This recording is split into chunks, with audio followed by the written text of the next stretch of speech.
தமிழ்நாட்டில் 2024 ஆண்டிற்கான நாடாளுமன்ற தேர்தலுக்கான விறுவிறுப்பு, அதாவது இந்த பரப்புரை பரவரன் அப்படியே சுத்திக்கிட்டு வாக்குகள் சேகரிக்கிறதுக்கு அனைத்து கட்சிகளும் போட்டி போட்டுக்கிட்டு எங்களுக்கு தான் வாக்கு செலுத்தணும், எங்களுக்கு தான் வாக்கு செலுத்தணும்னு சொல்லிட்டு மக்களை போய் சந்திச்சு பேசிட்டு இருப்பாங்க இல்லைங்களா. அந்த விறுவிறுப்பு நாளை மாலையோட முடிய போகுது. அதுவும் தேர்தல் களத்துல பல இன்னல்களுக்கு உட்பட்டு, பல சூழ்ச்சிகளுக்கு உட்பட்டு இன்று நாதாக்காங்கிறத, அதாவது நாம் தமிழர் கட்சிங்கிறது பாத்தீங்கன்னா மிகப்பெரிய அளவுல மக்கள்கிட்ட எந்த அளவுக்கு போய் சேர்ந்திருக்குது, மக்கள் எந்த அளவுக்கு வரவேற்பு தந்திருக்கிறாங்க, எப்படிப்பட்ட வேட்பாளரை தேர்வு செய்ய போறாங்கிற முதற்கொண்டு, அதாவது குமுதம் ரிப்போர்ட்ல முன்னாடியே நாதாக்காக்கு கருத்து கணிப்பு எந்த அளவுக்கு தந்திருந்தாங்க, அதே மாதிரி பாத்தீங்கன்னா இப்ப தினமலர்ல நாம் தமிழர் கட்சிக்கு எந்த மாதிரி கருத்து கணிப்பு தந்திருக்கிறாங்க, பல்வேறு அரசியல் பார்வையாளர்கள் கருத்தியலாளர்கள் என்ன சொல்லிட்டு வராங்க, நாம் தமிழர் கட்சி டாப் டக்கரா, அது டாப் கீர்ல ராக்கெட் வேகத்துல ஜம்ப் ஆக போகுது அப்படிங்கிறது முதற்கொண்டு பல இடங்களில் வெற்றிகளை பெறப்போகுது. அதனால இவங்க என்னென்னலாம் சூழ்ச்சி செய்ய போறாங்க நாம் தமிழர் கட்சிக்கு, அதாவது சின்னத்தை முழுக்கடந்து தாண்டி இனி இந்த தேர்தல் களத்துல என்ன மாதிரி எல்லாம் நடக்க போகுதுங்கிறது ஒரு சமூக வலைதளத்துல ஒரு பரபரப்பா மிகவும் பேசப்பட்டு, நாம் தமிழர் கட்சி பார்த்தீங்கன்னா ஆரம்பத்துல இருந்தே பேசப்படும் பொருளா மாறி இன்னைக்கு சொல்ல போனா இந்த நான்முனை போட்டியில முதல் கட்சியா அதிக அளவு ட்ரெண்டிங்கா இருக்கிறது பாத்தீங்கன்னா நாம் தமிழர் கட்சி அப்படின்னு சொல்லலாம். அதுவும் இல்லாம பல இடங்கள்ல பாத்தீங்கன்னா செருப்படி கொடுத்து துரத்தி அடித்த சம்பவங்கள் இருக்குது மற்ற கட்சிகளுக்கு. ஆனா நாம் தமிழர் கட்சிக்கு கம்பளம் விரித்து வரவேற்று, நீங்க தான் ஆட்சிக்கு வரணும், சீமான் அண்ணன் தான் வேணும், நாம் தமிழர் கட்சி தான் உண்மையான கட்சி மக்கள் உணர்ந்து வேட்பாளர்களை வரவேற்ற திருவிழாக்களும் நடந்திருக்குதுன்னு சொல்லலாம். அப்படிப்பட்ட ஒரு காணொலி பதிவை தான் நாம இதுல பார்க்க போறோம். உங்களுடன் நான் உயிர்மை வசந்தகுமார். வாங்க காணொலிக்குள்ள போவோம். நாம் தமிழர் கட்சியினுடைய வெற்றியை பத்தி நம்ம அழகா பேச போறோம்.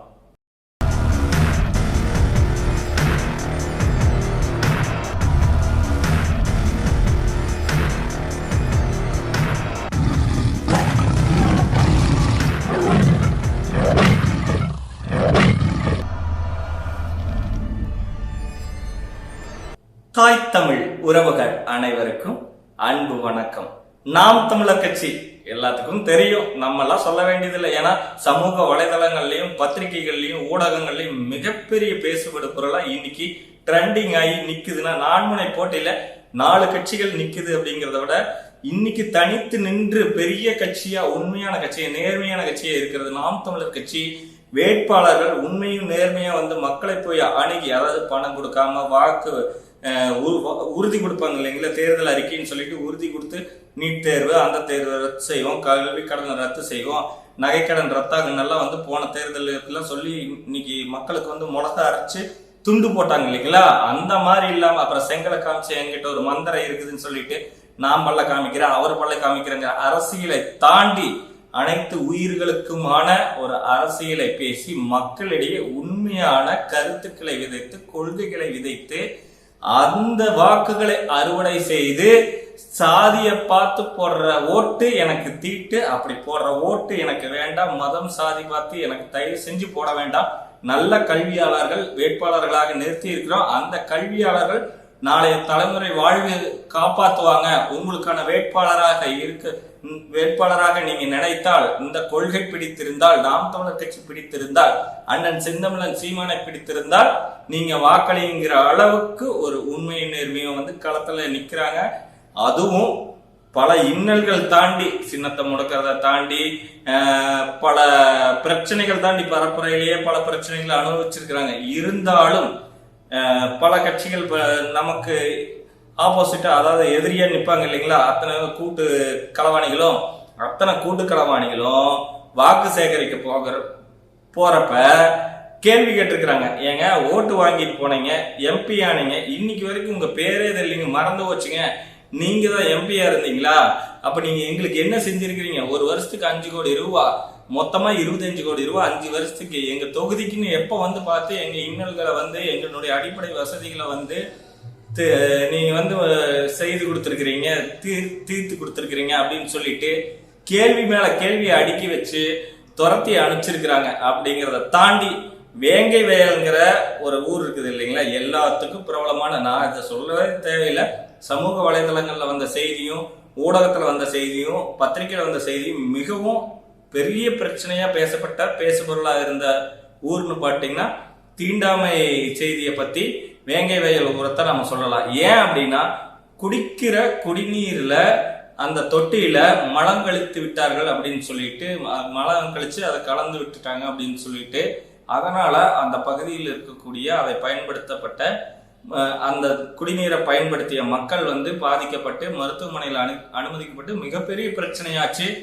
இத பத்தி எந்த கட்சிகளும், ஆளுங்கட்சியா இருக்கட்டும் அல்லது எதிர்கட்சியா இருக்கட்டும் அல்லது அவங்க உடன்பட்ட கட்சியா இருக்கட்டும் ஏற்றுக்கொண்ட கட்சியா இருக்கட்டும், எந்த கட்சியுமே பேசாதப்ப நாம் தமிழர் கட்சி உண்மையும் நேர்மையாம இத அண்ணன் செந்தமிழன் சீமான் அப்பவே கண்டனம் தெரிவிச்சு இதற்கான தீர்வு வேணும், இதற்கான நீதி வேணும்னு சொல்லி தொடர்ந்து குரல் கொடுத்துட்டு வந்தாரு. அதனால வேங்கை வயல்ல இருக்கக்கூடிய மக்கள் இருக்கிறாங்க பாத்தீங்களா, எந்த கட்சியின் வேட்பாளரையும் அனுமதிக்காம நாம் தமிழர் கட்சியினுடைய வேட்பாளரான ராஜேஷ் அவங்கள பாத்தீங்கன்னா அனுமதிச்சு அவங்கள பேச விட்டுருக்காங்க. வாக்குகள் அத்தனையும் உங்களுக்கு தான் அப்படின்னு சொல்லியிருக்கிறாங்க.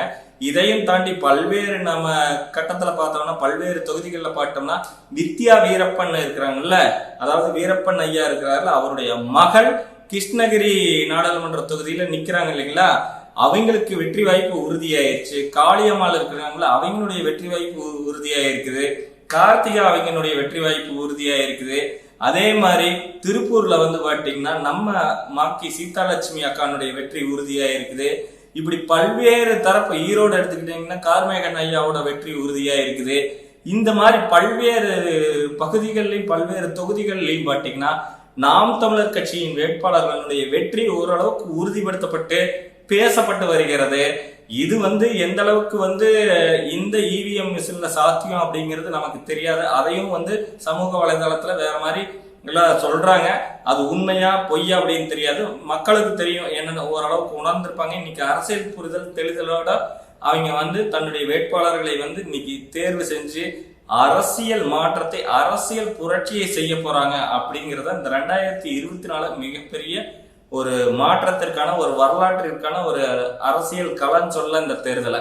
அப்படி நாம் தமிழர் கட்சியினுடைய இடம் பார்த்துட்டீங்கன்னா மக்கள் மனதுல மிகப்பெரிய அளவுல வளர்ந்து நிக்குது அப்படின்னு சொல்ல போனா, இந்த மலைவாழ் மக்கள் எல்லாம் இருக்கிறாங்க. நம்ம ஈரோடு மாவட்டத்துல பாத்தீங்கன்னா பவானி தொகுதிக்குட்பட்ட அந்தியூர் தொகுதிக்குட்பட்ட பர்கூர் மலையில பாத்தீங்கன்னா மலைவாழ் மக்கள் அங்க மாக்கி சீதாலட்சுமி அக்காலாம் பரப்புரை மேற்கொண்ட போது அங்க இருக்கக்கூடிய சிக்கல்களை சொல்லி தீக்கிறப்ப இந்த பகுதிக்கான எம்பி இன்னைக்கு வரைக்கும் இங்க வரல, எங்களுக்கு நீங்க இதெல்லாம் நீங்க எம்பி ஆயிட்டு பண்ணி தரணும், நாங்க உங்களுக்கு உண்மையா வாக்களிக்கிறோம் அப்படின்னு சொல்லி உத்தரவாதமா உறுதியா சொல்லியிருக்கிறாங்க. அப்படின்னா எந்த அளவுக்கு மக்கள் இன்னைக்கு பாதிக்கப்பட்டிருக்கிறாங்க, அவங்களுக்கு தேவையான அடிப்படை வசதி கிடைக்காம இருக்குது.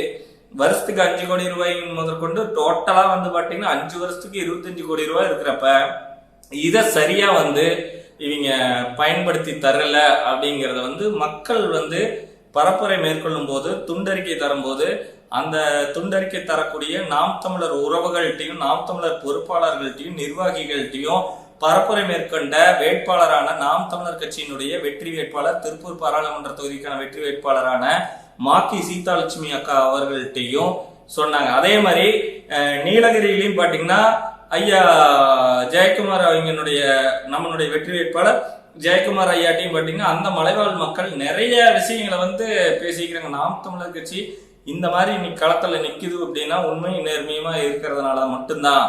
இன்னைக்கு இதே மாதிரி மலைவளம் கன்னியாகுமரியில எந்த அளவுக்கு வெட்டப்பட்டு கடத்தப்பட்டு இன்னைக்கு வழக்கொள்ளை நடந்துட்டு இருக்குதுன்னு எங்களுக்கு தெரியும். நாங்க இன்னி இதுக்கு மேல மற்றவங்களுக்கு ஆட்சியை கையில வந்தோம்னா நாங்க இருக்கிற இடமும் இல்லாத போயிடும். ஆகவே உங்களுக்கு தான் எங்க வாக்கு அப்படின்னு சொல்லி உறுதிப்படுத்தி இருக்கிறாங்க. இந்த மாதிரி கோவையா இருக்கட்டும், திருப்பூர்ல கூட நடந்து முடிந்த பொதுக்கூட்டத்துல கூட பேசிட்டு வெளியே வரப்ப ஒரு தேநீர் கடையில கூட எந்த மாதிரி பேசினாங்க அப்படின்னா, இந்த திருப்பூர்ல நொய்யலாறு இருந்துச்சு, அந்த நொய்யலாறு இன்னைக்கு எந்த அளவுக்கு பாழ்படுத்தப்பட்டு இன்னைக்கு நீர் ஆதாரமே இல்லாம திருப்பூர் எந்த அளவுக்கு திண்டாடுது.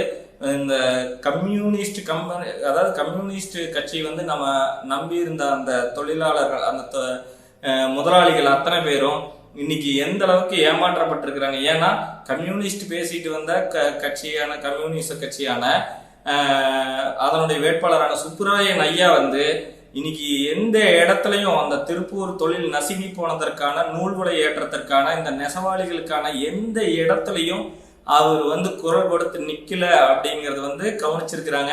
தெளிவா அதை பேசுறாங்க. நாங்க இவங்களை நம்பி கம்யூனிஸ்ட் கட்சிங்கிறதுனால எங்களுக்கு உண்மையா இருந்திருப்பாங்க அப்படின்னு சொல்லிட்டு நாங்க வந்து வாக்களிச்சோம். ஆனா இன்னைக்கு வந்து இந்த நூல்விலை ஏற்றமா இருக்கட்டும் அல்லது தொழில்துறை வளர்ச்சி வந்து குறைவா இருக்கட்டும், நிறைய விடயங்கள்ல வந்து இன்னைக்கு நாங்க எங்க தொழில்களை இழந்து வாழ்வாதாரத்தை இழந்து நிக்கிறதுக்கு காரணம் இங்க இருக்கக்கூடிய இந்த மாதிரியான ஒரு அரசியல் சூழல் தான். அப்ப நாங்க தவறா வாக்களிச்சிட்டோம், நாம் தமிழர் கட்சிக்கு தான் வாக்களிக்கணும்னு சொல்லி தேனீரகத்துல பேசிட்டு இருந்தப்ப உண்மையால மனசு அந்த அளவுக்கு நோக்குது. ஏன்னா இங்க பெருந்துறை சிக்கட்டே எடுத்துட்டாலும் தண்ணி போயிட்டு கலாய்வு பண்றப்ப ஈரோடு பாராளுமன்ற தொகுதிக்கான வெற்றி வேட்பாளர் கார்மேகன் மருத்துவர் ஐயா அவர்களும், திருப்பூர் பாராளுமன்ற தொகுதி வெற்றி வேட்பாளர் மாக்கி சீதாலட்சுமி அக்கா அவர்களும், அதே மாதிரி நீலகிரி பாராளுமன்ற தொகுதிக்கான வெற்றி வேட்பாளர் ஐயா ஜெயக்குமார் அவர்களும் நேர்ல போயிட்டு ஆய்வு செய்யறப்ப கலாய்வு செய்யறப்ப அந்த பகுதி மக்கள் அழுது புலம்புறப்ப உண்மையாலும் எவ்வளவு ஒரு பெரிய பாடா இருக்குதுன்னு நம்ம யோசிக்கணும். ஏன்னா அங்க குடிக்கிற தண்ணீர் இருக்குதுங்களா, தண்ணீர் ஆரஞ்சு கலர்ல இருக்குது, மஞ்சள் கலர்ல இருக்குது, பச்சை கலர்ல இருக்குது. நம்ம பச்சை தண்ணி கூட பல்லுல விடாம குடிக்கணும்டா அப்படிம்பாங்கல்ல, அங்க உண்மையாலும் பச்சை தண்ணி இல்லைங்க, எல்லாம் கலர் கலரா தண்ணி இருக்குது. நீங்க வேணுங்கிற கலர்ல சூஸ் பண்ணிக்கலாம். ஒருத்தர் வீட்டுல போய் குடிக்கிறப்ப என்னங்க ஜூஸ் தரீங்கன்னு நம்ம கேட்டோம். ஐயா இது ஜூஸ் இல்லைங்க, குடிக்கிற நீரே இருந்தாங்க அப்படிங்கிறாங்க அவங்க. ஏன்னா ரஸ்னா ஜூஸ் எல்லாம் பாத்தீங்கன்னா கலரா இருக்கும், அந்த மாதிரி அந்த தண்ணி கலரா இருக்குது. இது சிரிச்சுட்டு சொல்றதுக்காக இல்லைங்க, சிந்திக்க வேண்டிய விஷயம். இன்னைக்கு நிலத்தடி நீர் இந்த அளவுக்கு கெட்டு போயிருக்குதுன்னா அதனாலதான் ஈரோடு மாவட்டம் புற்றுநோய் பாதிக்கப்பட்டதுல மிகப்பெரிய அளவுக்கு மஞ்சள் மாநகரமா இருந்த ஈரோடு இன்னைக்கு புற்றுநோய் நகரமா மாறிட்டு வந்துட்டு இருக்குது. அப்படின்னா அதற்கு காரணம் இங்க இருக்கக்கூடிய தொழிற்சாலைகளின் கழிவுகள் முறையாக பசுமைப்படுத்தப்படாமல், அதாவது மறுசுழற்சி படுத்தப்படாமல் அது அப்படியே கழிவுகளை வந்து வெளியேற்றதுனாலதான் இந்த மாதிரி உருவாயிருக்குதுன்னு அந்த மக்கள் புலம்புறாங்க. இன்னைக்கு அந்த நிலத்துல விவசாயம் செய்ய முடியாத அளவுக்கு பால்பட்டு கிடக்குது. அதே மாதிரி குமரிக்கல்லா இருக்கட்டும், குமரிக்கல் இடத்துல போய் பார்த்துட்டீங்கன்னா கிட்டத்தட்ட பண்டைய காலத்தினுடைய ஓடு எச்சங்கள், சுண்ணாம்பு எச்சங்கள்லாம் வந்து நிறைய கிடக்குது. அதனுடைய அடையாளங்கள் வந்து ஏகப்பட்டது கிடைக்குது. அதெல்லாம் பறிச்செடுத்து தமிழர்களுக்கான வாழ்வியல் மீட்பு வந்து பண்பாட்டு மீட்பு வந்து நம்ம அங்க பார்க்க முடியும். அந்த இடத்துல உயர் மின்னழுத்த கோபுரம் கொண்டாரோம், அதற்குரிய மின்துறை அலுவலகம் ஏதோ கொண்டாரன்னு சொல்லி சொன்னதுனால அங்க இருக்கக்கூடிய மக்கள் இப்படிப்பட்ட ஒரு இடத்த வந்து நீங்க வந்து எடுக்கிறீங்களேன்னு சொல்லி போராட்டம் அறிவிச்சிருந்தப்ப கூட அந்த பகுதி போராட்டத்துல நாம் தமிழர் கட்சி மிகப்பெரிய தன்னுடைய வந்து ஆதரவை தெரிவிச்சு, நாம் தமிழர் கட்சியினுடைய உறவுகளும் அந்த பகுதி சார்ந்த நிர்வாகிகளும் பொறுப்பாளர்களும் மாநில பொறுப்பாளர்களும் வந்து நேரடியா போய் ஆதரவு தெரிவிச்சுட்டு வந்து இதை பத்தி பரப்புரையில அண்ணன் செந்தமிழன் சீமானே வந்து எடுத்து பேசி இருக்கிறாரு. அப்படிங்கிற இடத்துல நாம் தமிழர் கட்சி எந்த அளவுக்கு மக்களின் மேல் ஒரு புரிதலை வச்சு இன்னைக்கு நகர்ந்துட்டு இருக்குது அப்படிங்கிறத பார்க்கணும். இந்த நகர்வு அரசியல் மாற்றத்துல மிகப்பெரிய ஒரு புரட்சியை ஒண்ணு பண்ண போது, மிகப்பெரிய ஒரு மாற்றத்தை வந்து கொடுக்க போகுது. காரணம் என்ன அப்படின்னா, மக்களை எந்த அளவுக்கு நாம் தமிழர் கட்சி புரிந்து வைத்திருக்கிறதோ, மக்கள் பிரச்சனைக்கு எந்த அளவுக்கு குரல் கொடுக்கிறதோ, எந்த அளவுக்கு மக்களுடன் நின்று போராட்டம் எடுத்து அதற்கான தீர்வை பெற்றுத்தர போராடுகிறதோ, ரத்தம் வேர்வை சிந்தி, அதே மாதிரி மக்களும் நாம் தமிழர் கட்சியின் மீதான புரிதலை அதிகப்படுத்தி கொண்டே வந்து விட்டனர். இன்னைக்கு வந்து நாம் தமிழர் கட்சியின் மீது புரிதலுங்கிறத விட ஒரு பற்று, ஒரு பாசம், ஒரு நேசம் அப்படி வந்து தழுவி நிக்குது. அப்படிங்கிற ஒரே குடும்பமா இருக்கக்கூடிய அளவுக்கு இன்னைக்கு மக்கள் வந்து எங்க சீமானு, எங்க நாம் தமிழர் கட்சி அப்படின்னு பேசுற அளவுக்கு இன்னைக்கு மாறி நிக்குது. அப்படின்னா உண்மையும் நேர்மையா களத்துல எல்லா இடத்துலையும் அண்ணன் சொல்படி, அண்ணன் செந்தமிழன் கூற்றுப்படி, அண்ணனுடைய அறிக்கைப்படி, தலைமையினுடைய வழிகாட்டுதலின்படி இன்னைக்கு நாம் தமிழர் கட்சியினுடைய இந்த பகுதின்னு இல்லை, எல்லா பகுதிக்குரிய நிர்வாகிகள், உறவுகள், கள போராளிகள் அத்தனை பேரும் தொடர்ந்து மக்களுடன் உடன் நின்று தோத்தாலும் ஜெயிச்சாலும் மீசையை முறுக்குடாங்கிற மாதிரி எல்லா போராட்டத்திலையும் முன்னாடி போய் நின்று மக்களுக்கு தேவையான விடயங்களை செய்து கொடுத்ததனுடைய பலன் இன்னைக்கு மக்கள் இந்த அளவுக்கு பற்று வைத்து நிற்கிறார்கள் என்பதில் மாற்றமில்லை. இதனால இங்க 2 பெரும் முதலாளிகள் வந்து அப்செட் ஆகி உட்காந்துருக்கிறாங்க. ஒன்று ஒன்றியத்திற்கான முதலாளி, இன்னொன்று இந்த மாநிலத்திற்கான முதலாளி.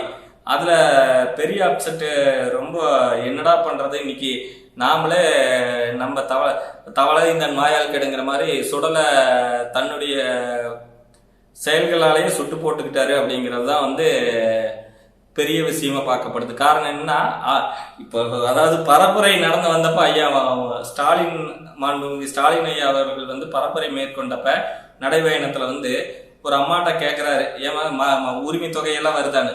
எந்த உரிமை தொகை வந்தது, எனக்கு தான் தகுதி இல்லைன்றீங்களா? நான் தெருவில் காய்கறி விற்கிறேன், எனக்கு வந்து பணம் அல்ல, இன்னொருத்தருக்கு வந்து இந்த மாதிரி வந்து யாருக்கோ வந்து பணம் வருது. ஆனா அவங்களுக்கு எல்லா விடயங்களும் இருக்குது, அவங்களுக்கெல்லாம் பணம் வரப்ப அரசு வேலையில் இருப்பாங்கன்னு நினைக்கிறேன், அதை பத்தி தான் சொன்னாங்கன்னு நினைக்கிறேன்.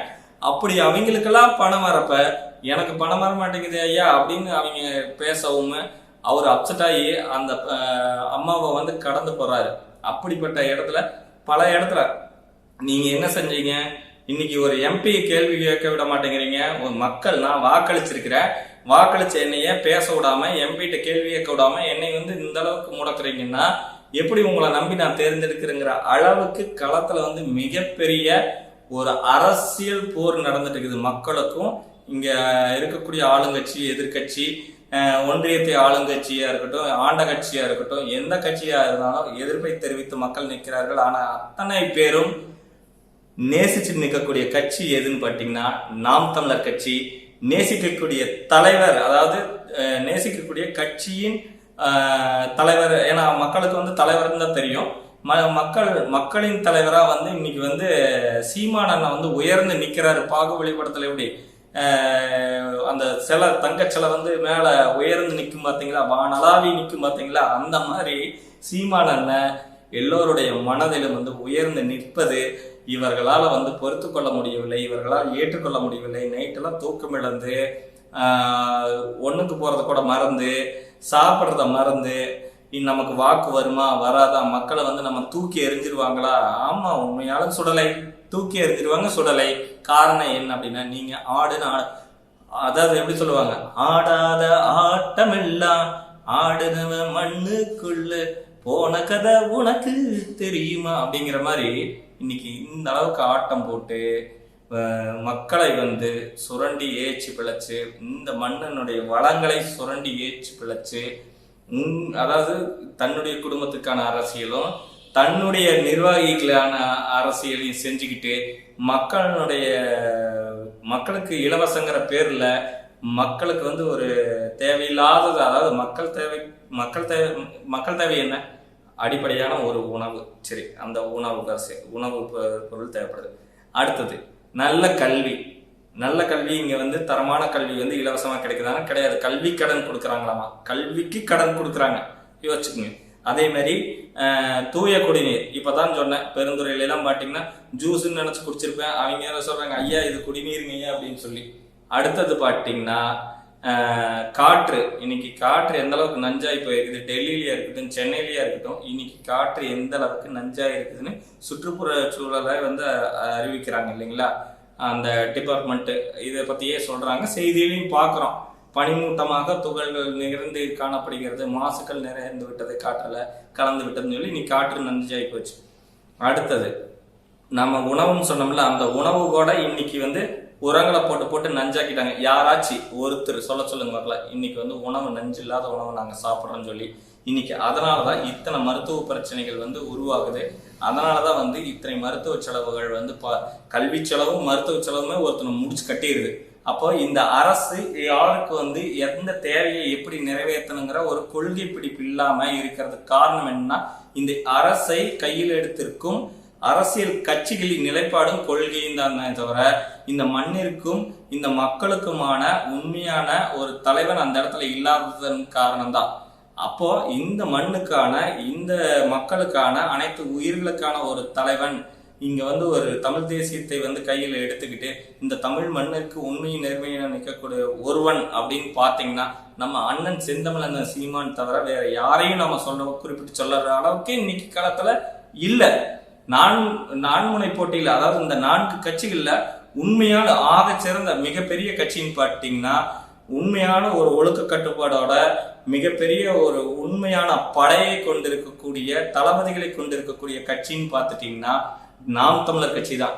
உண்மையான கூட்டணியே இல்லாம தனித்து நின்று பெண்மையை போற்றி எந்த அளவுக்கு பெண்மை போடுறாங்க. மற்ற கட்சிகளெல்லாம் தெளிவா பேசுவாங்க, பெண் விடுதலை பேசுவாங்க, பெண் உரிமை பத்தி பேசுவாங்க, எல்லாமே வாயிலேயே மேடையில பேசுவாங்க. ஆனா உண்மையா செயல்பாட்டுல கொண்டாந்தது யாருன்னு தெரியுமா? அண்ணன் செந்தமிழன் சீமான். எப்படி செயல்பாட்டுல கொண்டாந்தாரு?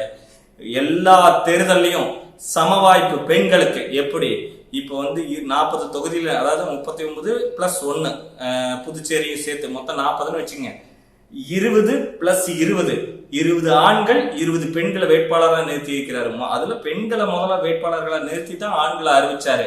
இப்படி பெண்ணுக்கு முன்னுரிமை கொடுத்து நிக்க வைக்கிறாரு. பெண்களை மிகச்சிறந்த பேச்சாளர்களாக, அரசியல் போராளிகளாக, கள போராளிகளாக மாற்றி இன்னைக்கு அரசியல் புரிதலோட வீட்டை விட்டு வெளியே வந்து அரசியலை பேசக்கூடிய அளவுக்கு அண்ணன் வளர்த்து விட்டுருக்கிறாருன்னா எந்த அளவுக்கு பெண் உரிமை, பெண் விடுதலை வந்து அவர் வந்து செயல்பாடா கொண்டாந்துருக்கிறாரு அப்படிங்கிறத நம்ம உணரணும். இன்னைக்கு எத்தனை கற்பழிப்புகள் நடக்குது, பாலியல் வன்கொடுமைகள் நடக்குது, தீண்டாமை நடக்குது. ஆனா இது எல்லாமே மேடையில பேசிட்டு இருக்கக்கூடிய கட்சிகள் இதற்காக என்ன குரல் கொடுத்திருக்கிறாங்க அப்படின்னு பார்த்துட்டீங்கன்னா ஒண்ணும் இல்லை, 0 அப்படிங்கறதான் மக்கள் உணர்றாங்க.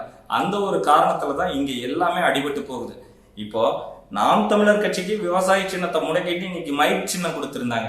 இந்த மைக் சின்னம் எந்த அளவுக்கு இன்னைக்கு பாப்புலர் ஆயிருக்குது, இணையதளத்தை எந்த அளவுக்கு ஆக்கிரமிச்சு வச்சிருக்குது அப்படின்னா அதற்கு வந்து உண்மையான இந்த தொழில்நுட்பத்துறையினுடைய ஐடி விங்குன்னு சொல்லுவாங்க இல்லைங்களா, அவங்க மிக முக்கியமான காரணமா அமைகிறாங்க. அந்த ஐடி விங்ல இருக்கக்கூடியவங்க இந்த சுடலைகளுக்கு 200 ரூபாய்க்கு வேலை செய்வாங்கல்ல, அப்படி இல்லாம உண்மையின் நேர்மையா தன்னுடைய சொந்த காசை செலவு பண்ணி ஒவ்வொருத்தரும் அதைய ஆக்கப்பூர்வமா கொண்டு போய் இந்த கட்சி வெல்லணும், நாங்க வந்து வெற்றி அடையணும், நாம் தமிழர் கட்சி மக்களுக்கான கட்சி, நாம் தமிழர் கட்சி காலத்தின் கட்டாயம், அண்ணன் செந்தமிழன் சீமான் காலத்தின் கட்டாயம்னு சொல்லி மக்கள்கிட்ட கொண்டு போய் தன்னுடைய கொள்கைகளை உண்மையும் நேர்மையுமா சேர்க்கிற இடத்துல நாங்க வந்து ஓட்டுக்கு பணம் தர மாட்டோம். எங்ககிட்ட பணமும் இல்லை தேர்தலில் நிக்கிற அளவுக்குலாம். ஏதோ அங்க இங்கின்னு 100க்கு 200க்கு நாங்க வந்து திரள் நிதின்னு சொல்லி பிச்சை எடுத்துக்கிட்டு வாங்கி கட்சியில நின்று இன்னைக்கு இந்த அளவுக்கு வந்திருக்கிறோம். இன்னைக்கு பாத்தீங்கன்னா களத்துல நிற்கக்கூடிய வேட்பாளர்கள் அத்தனை பேர் பாத்தீங்கன்னா மருத்துவர்கள், பேராசிரியர்கள், ஆசிரியர்கள், விவசாயிகள், இப்படி படித்த இளைஞர்களும் விவசாயிகளுக்கு முன்னுரிமை கொடுத்து அண்ணன் வந்து இன்னைக்கு தேர்தல் களத்துல நிக்க வச்சிருக்கிறார் வேட்பாளர்களா. ஆக நம்ம என்ன பண்ணணும், இவங்களுக்கு உண்மையுமா நாம மனசாட்சி தொட்டு வாக்களிக்கணும். எல்லாருமே 100% வாக்கை கொடுக்கணும். அந்த 100% வாக்கும் பாத்தீங்கன்னா நாம் தமிழர் கட்சிக்கு கொடுக்கணும். ஏன் நாம் தமிழர் கட்சிக்கு கொடுக்கணும்? நான் உங்களை வந்து வற்புறுத்த கிடையாது. அண்ணன் சொல்ற மாதிரி நாம் தமிழர் கட்சி அதற்கான கட்சி கிடையாது. இது மாற்றத்திற்கான, நாளைய தலைமுறைக்கான ஒரு அரசியல் அடிப்படை மாற்றத்தை உருவாக்கக்கூடிய, புரட்சியை உண்டு பண்ணக்கூடிய மிகப்பெரிய ஒரு கொள்கையை கொண்டு இருக்கக்கூடிய கட்சி. அதனால சாதி, இந்த வேட்பாளர் நம்ம சாதிக்காரன், நம்ம மதத்துக்காரன்னா தயவு செஞ்சு நாம் தமிழர் கட்சி வேட்பாளர்களுக்கு அப்படிப்பட்ட ஓட்டே வேண்டாம். அதையும் கடந்து, சாதி மதம் கடந்து ஒரு உணர்வா தமிழனா நீங்க ஓட்டு போடுங்க. நம்ம இந்த தமிழ் மண்ணுக்கான, நம்ம தமிழருக்கான ஆட்சி அமையும் அப்படிங்கறத வந்து உறுதிபட கூறுறேன். அதே மாதிரி என்னடா இப்படி சொல்றாங்க அப்படிங்கறதெல்லாம் நீங்க நினைக்க வேண்டாம். இது அண்ணனே பல பரப்புரையில சொல்லிட்டாரு. நீ சாதி பார்த்து போடும் ஓட்டு எனக்கு தீட்டு அப்படின்னு சொல்லியிருக்கிறாரு. அப்ப அந்த அடிப்படையில பாத்தீங்கன்னா, ஏன் அப்படின்னா நீங்க சாதி பார்த்து ஓட்டு போடுறீங்க, மதம் பார்த்து ஓட்டு போடுறீங்க, ஏதோ ஒரு தேவைக்காக அவங்கள வந்து நீங்க நாட வேண்டிய உங்களுடைய தனிப்பட்ட தேவைகளுக்காக நீங்க எதிர்பார்ப்பீங்க. அப்படி யாருக்குமான இல்லாத அரசியலா, ஒரு பொதுவான அரசியலா, இந்த அடிப்படை மாற்றத்தை உண்டாக்கக்கூடிய, இயற்கையை போற்றக்கூடிய அனைத்து பல்லுயிர்களையும், அதாவது இங்க இருக்கக்கூடிய சாதாரண ஒரு கண்ணுக்கு தெரியாத நுண்ணுயிர்கள்ல இருந்து பெரிய உயிரினம் வரைக்கும் அத்தனைக்கும் வந்து பொதுவான கட்சி தான் இந்த நாம் தமிழர் கட்சி. நாம் தமிழர் அரசியலும் அப்படித்தான், நாம் தமிழனுடைய ஆட்சி வரைக்கும் அப்படித்தான். ஆக நாம வந்து இந்த இயற்கையை போற்றி வாழக்கூடிய ஒரு உலகத்தை வந்து உருவாக்கணும், அரசியலை வந்து உருவாக்கணும், அரசியல் புரட்சியை உண்டாக்கணும், அரசியல் மாற்றத்தை உண்டாக்கணும்னு இங்க எவ்வளவோ களத்துல வந்து போராட்டத்தை எடுத்துக்கிட்டு நிக்கிறோம். ஆக நீங்க என்ன பண்ணணும், நாம் தமிழர் கட்சிக்கு ஒரு இந்த மாதிரி நாமளும் வந்து நல்ல உலகத்தை படைத்து நாளைக்கு வந்து நாளைய தலைமுறைக்கு நம்ம பேரனுக்கும் பேத்திக்கும் நம்ம மகனும் மகளுக்கும் வந்து நம்ம தந்துட்டு போகணும்னு ஆசைப்பட்டா, என்னுடைய உறவுகளான ரத்த சொந்தங்களான தமிழக சொந்தங்கள், தமிழ்நாட்டின் சொந்தங்கள் அத்தனை பேரும் தயவு செஞ்சு நாம் தமிழர் கட்சிக்கு மைக் சின்னத்துல வாக்களியுங்க. ஏன் அப்படின்னா, இன்னைக்கு நீங்க அளிக்கக்கூடிய வாக்கு நாளைய தலைமுறையின் மிகப்பெரிய ஒரு வழிகாட்டலா இருக்கும், வாழ்வியல் மாற்றத்தை உண்டு பண்ணக்கூடியதா இருக்கும். இன்னைக்கு பூமி எந்த அளவுக்கு சூடாயிட்டு இருக்குது, இன்னைக்கு வந்து எந்த அளவுக்கு மரங்கள் வெட்டப்பட்டு இருக்குது, எந்த அளவுக்கு மலைகள் உடைக்கப்பட்டு கற்களாக இன்னைக்கு கடத்தப்பட்டு இருக்குது, எந்த அளவுக்கு ஆறுகள் சுரண்டப்பட்டு மணல்களாக ரத்தத்தை வந்து சொட்டிட்டு போகக்கூடிய அளவுக்கு வெவ்வேறு மாநிலங்களுக்கு எடுத்துக்கொண்டு போயிட்டு இருக்கிறாங்க அப்படிங்கிறது முதற்கொண்டு இன்னைக்கு மருத்துவத்துறையில எந்த அளவுக்கான தனியார்ல வந்து எந்த அளவுக்கு நம்ம கட்டணம் கட்டி ஒரு மருத்துவத்தை பார்க்க வேண்டியது இருக்குது, எந்த அளவுக்கு தனியார் பள்ளிகளா இருக்கட்டும் கல்லூரிகளா இருக்கட்டும் நம்ம எவ்வளவு கட்டணத்தை செலுத்தி நல்ல படிப்புகளை நல்ல கல்வியை தேடி போக வேண்டிய சூழ்நிலை இருக்குது. நல்ல குடிநீருக்கு இன்னைக்கு வந்து ஒரு சாதாரண ஒரு போத்தல் எடுத்துக்கங்க, ஒரு வாட்டர் கேன் எடுத்துக்கங்க. நாம வாட்டர் கேன்ல வாங்கி தண்ணி குடிச்சுக்கிறோம். ஆனா இந்த உயிர்கள் எங்க போய் தண்ணி குடிக்கும்? பைப்பை திருப்பி குடிக்குமா, இல்ல வாட்டர் கேன் வந்து 10 ரூபாய்க்கு தாங்கன்னு சொல்லி வாங்கி குடிக்குமா? இந்த புரிதலையில எடுத்துக்கணும். யானையே இருக்குது, யானைக்கு தண்ணி கிடைக்கல அப்படின்னா அது போய் கடையில போயிட்டு எனக்கு வாட்டர் கேன் கொடுங்க இந்தாங்க 10 ரூபாய்ன்னு சொல்லி வாங்கி குடிக்குமா? அப்போ இந்த உயிர்களுக்கான தேவைகள் என்ன அப்படிங்கிற முதற்கொண்டு அண்ணன் சிந்திச்சு ஒரு நாம் தமிழர் ஆட்சி வரைவ ஒரு மிகப்பெரிய ஒரு உலகத்தை கட்டமைக்கக்கூடிய இந்த உலக அரசியலுக்கான ஒரு எடுத்துக்காட்டு அரசியலை வந்து அண்ணன் வந்து முன்னிறுத்தி எடுத்துட்டு நிக்கிறாரு. அந்த ஒரு காரணத்திற்காக நாங்க எல்லாமே வந்து அண்ணனுடைய பின்னாடி இந்த அளவுக்கு ஒரு வலிமையா அண்ணனுடைய வழிகாட்டுதலினுடைய அடிப்படையில களங்கண்டுட்டு இருக்கிறோம். அதற்காக நீங்க ஒரு வாய்ப்பை தரணும். ஏன்னா மாற்றம் என்பது சொல்லல்ல செயல். நாம பல்லு வளர்க்குற டூத் பேஸ்ட் பழசாயிருச்சுன்னா தூக்கி போட்டுட்டு புதுசு வாங்கி நம்ம உபயோகிக்கிறோம், பழசா அப்படியே பயன்படுத்துறது இல்ல. சோறு பழசாயிருச்சுன்னா அதை எடுத்து கெட்டு போச்சுன்னா குப்பையில எடுத்து கொட்டிட்டு புதுசா சாப்பாடை ஆக்கி சாப்பிடுறோம். இந்த அறிவு இருக்கக்கூடிய நாம இன்னைக்கு வரைக்கும் சோறு கெட்டு போன மாதிரி இந்த அரசியல் சூழல் எந்த அளவுக்கு கெட்டு போயிருக்குதுங்கிறத உணர்ந்து அந்த சோற்றை கையில் எடுக்கும் போது விவசாயிகளுடைய கண்ணீர் உங்களுக்கு ஞாபகம் வரணும். தன்னப்பால அந்த ஞாபகத்தினுடைய அடிப்படையில உங்க கை மைக் சின்னத்தை தொடணும், மிகப்பெரிய அரசியல் மாற்றத்தை உருவாக்கணும் அப்படின்னு சொல்லிட்டு இந்த காணொலியிலிருந்து விடைபெறுகிறேன். நன்றி, வணக்கம். மைக் சின்னத்துக்கு வாக்களிங்க, நாளைய தலைமுறைக்கு வாழ்வழிங்க. வெல்ல போவது நாம் தமிழர் கட்சி, வெல்ல போவது நாம் தமிழர் வேட்பாளர்கள். பாமரனின் குரல் பாராளுமன்றத்தில் ஒலிக்கட்டும்.